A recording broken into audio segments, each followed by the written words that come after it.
کہ حدیث شریف کے راضی رسول اللہ صلی اللہ علیہ وسلم فرمائی مثل الذي يذكر ربه والذي لا يذكر مثل الحي والميت. یعنی موسی علیہ السلام فرمائی چې رسول الله صلی الله علیه وسلم فرمایل څوک چې ذکر کوي څوک ذکر نه کوي د دواړو مثال داسې دی لکه د ژوندي او د مړي.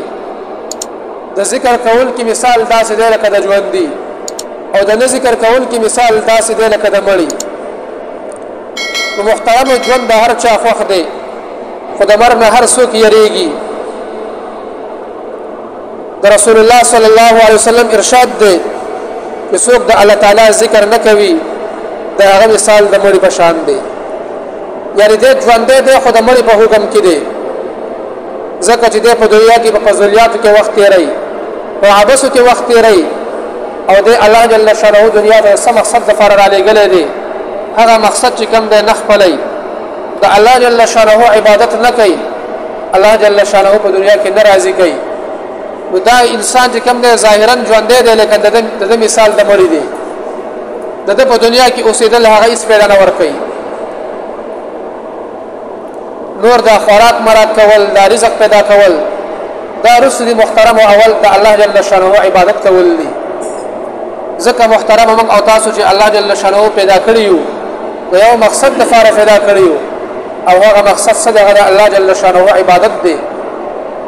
ورځ د قیامت به چې کوم دی زموږ نه الله جل شانه د ذرې برابر د هر یو څیز باره کې تپوس کوي انسان ژوند مې درکړی و ظالمي درکړی و دغه ظالمي په څه کې تېره کړې وه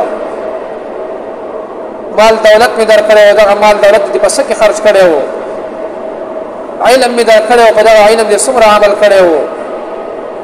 یقینا عزتمند ورونو دا ځواني دا یو ډېر لوی غنیمت دی.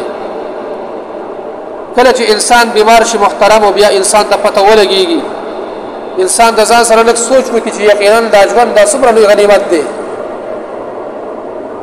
نو محترم هر شی چې کوم دی په دنیا کې هغه په پیسو باندې میلاویږي لیکن ژوند هغه دوباره په پیسو نه میلاویږي.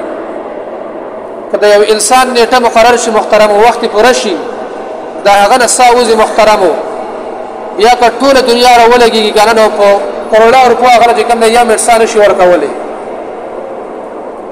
نو الله جل شانه نن موږ او تاسو له وخت راکړی دی ژوند یې راکړی دی محترمو. نو موږ او تاسو خپل ځواني دا د الله جل شانه په لار کې خرج کړو. په دې دنیا کې چې کوم دی محترم موږ او تاسو د ځان نه الله جل شانه راضي کړو د الله جل شانه عبادات وکړو ځکه چې زموږ او تاسو په دنیا کې د ژوند اصل مقصد هغه د الله جل شانه عبادت کول دي. الله جل شانه خوشالول دي محترمو. د دې وخت چې کوم دی محترمو داسې مثال دی لکه د سرو زرو. دا وخت کوم د محترم ډیر زیات قیمتي دی. الله جل شانه چې موږ او تاسو دا کوم وخت راکړی دی د دې مثال د سرو زرو دی. بیا موږ او تاسو د دې نه چې کوم دی فایده واخلو. دا وخت چې کوم دی په عباسیاتو کې تېر نه کړو محترمو ځکه چې دا ژوند دا وخت دا بیا بار نه میلاویږي دا فراغت چې کوم دی دا بار نه میلاویږي محترمو. الله جل شانه نن وخت راکړی دی که موږ او تاسو دنیا کې وګورو داسې کسان وي چې هغوی ټوله ورځ د دنیا په مال کسب هرڅه کې چې کوم دی مشغول وي که مونځ کوي هم ټول سوچ د دنیا په مال دولت کې زما خو دنیا کې بس دا مقصد دی حالانکې دا دنیا پاتې کېدونکې ده د دنیا دا ژوند چې کوم دی دا پانی دی دا د یو څو ورځو ژوند دی محترمو. که یو پېره انسان وفات شي د انسان دا سترګې پټې شي محترمو نو غریبیات د انسان پسې د نیکو اعمالو هغه دروازه بنده شي بیا انسان که هر څومره نیک اعمال کوي نه کېږي محترمو اعمال خو اول کېږي نو او الله جل شانه قبلی نو.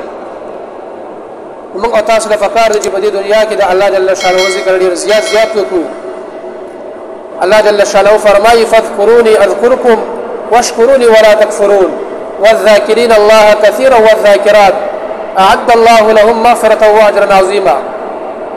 د ذاکرینو سړو دپاره د ذاکرینو ښځو دپاره الله جل شانه فرمایي دوی دپاره ما جنت تیار کړی دی اجرا عظیما او اجر عظیم ته ما تیار کړی په آخرت کې. نو عزتمند ورونو بیا موږ او تاسو هر حال کې د الله جل شانه ذکر وکړو د الله جل شانه عبادت وکړو.